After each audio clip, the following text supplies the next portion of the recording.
शहर हैदराबाद में चंदा चोरों की सरगर्मियां है उरूज पर। वक्फे वक्फे से किसी न किसी शक्ल में आ रहे हैं चंदा चोर अब मंजर आम पर। कभी हट्टे कट्टे लोग बना रहे हैं अवाम को बेवकूफ़, तो कभी माजूर लोग भी वसूल कर रहे हैं दबा के कलेक्शन और चला रहे हैं अपनी दुकान। गरीब व मुस्तहक लोगों के नाम पर लाखों रुपए कर रहे हैं जमा। जी हां, इस खबर में हम बात कर रहे हैं बर्मा से ताल्लुक़ रखने वाले एक माजूर शख्स की, जिसका नाम नूर कमाल बताया जाता है, जिसने दूसरे तमाम चंदा चोरों को भी पीछे छोड़ दिया और अब एक हैरत अंगेज काम कर दिया, जिसे सुनने के बाद यकीन भी नहीं आएगा। मगर यह बात सच है कि नूर कमाल भी एक गुप्त चंदा चोर निकला, जो हकीकत में दोनों हाथों से माजूर तो है, मगर इसके बावजूद हट्टे कट्टे चंदा चोरों को भी इसने मात दे दिया है, जो फिलहाल अपनी मजबूरी और फिर अपने साथ ही बर्मा से ताल्लुक़ रखने वाले बाशिंदों की मजबूरी की कहानियां सुनाते हुए फुल कलेक्शन कर रहा है।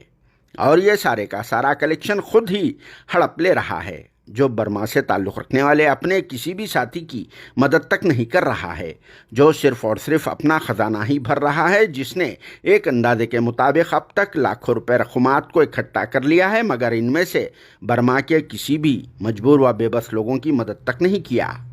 हालांकि नूर कमाल इन्हीं लोगों के नाम पर जमा किए गए चंदे से खुद को बहुत ही ज़्यादा फाइनेंशियली मजबूत भी कर चुका है और फिर यहाँ पर बेनामी प्रॉपर्टीज़ को भी बना लिया है, क्योंकि वो एक रेफ्यूजी स्टेटस रखता है, इसीलिए खुद अपने नाम पर तो प्रॉपर्टीज़ खरीद नहीं सकता, इसीलिए अपने भरोसे वाले लोगों के नाम पर कई एक घरों को परचेज भी कर लिया है। इसके अलावा कई एक बाउंड्रीज भी खरीद लिया और फिर इन बाउंड्रीज का किराया भी खा रहा है,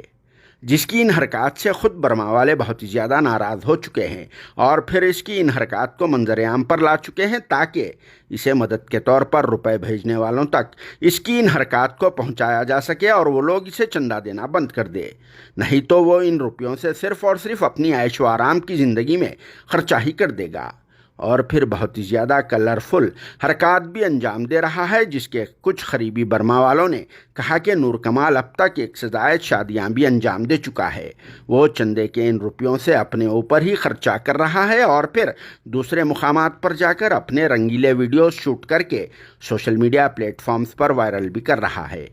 जो आज से कुछ साल पहले बर्मा में हुए मुसलमानों पर जुल्म के दौरान वहां की पुलिस का निशाना बना था और फिर इसके दोनों हाथ भी कट चुके थे, जिसके बाद नूर कमाल भी दूसरे रोहिंग्या के लोगों के साथ शहर हैदराबाद मुंतकिल हो गया और फिर यहां बालापुर में रहने लगा। और फिर पिछले कई सालों से नूर कमाल खुद को बर्मा के मजबूर व बेबस लोगों का लीडर जाहिर करते हुए रमज़ान करीम के अलावा गैर रमज़ान के दिनों में भी फुल कलेक्शन कर रहा है और 2-3 साल पहले तो फैमिली के साथ कनाडा शिफ्ट हो जाने का ऐलान करते हुए वेस्ट बंगाल रवाना हो गया था। मगर अब फिर से रमज़ान करीम का पूरा फ़ायदा उठाने के लिए नूर कमाल यहाँ शहर हैदराबाद आ गया और फिर वही चंदे का धंधा शुरू कर दिया, जिसे सभी लोगों को अलर्ट रहने के लिए खुसूसी तौर पर इस खबर को पेश किया जा रहा है, क्योंकि यहाँ और फिर बाहर गल्फ, मिडिल ईस्ट, वेस्टर्न और यूरोपियन कंट्रीज़ में रहने वाले लोग अपनी मेहनत व खून पसीने से कमाए हुए रुपयों को अल्लाह के नाम पर ऐसे धोखेबाजों पर अंधाधुंध भरोसा करते हुए दे देते हैं। लिहाजा फिर से एक बार आप तमाम लोगों से गुजारिश है कि अपनी ज़कात खुद मजबूर व मुस्तहक तक जाकर पहुँचाए तो हकदार तक उनका हक पहुँचेगा, फिर भी आपकी अपनी मर्जी है। Bureau report, RS news, Hyderabad.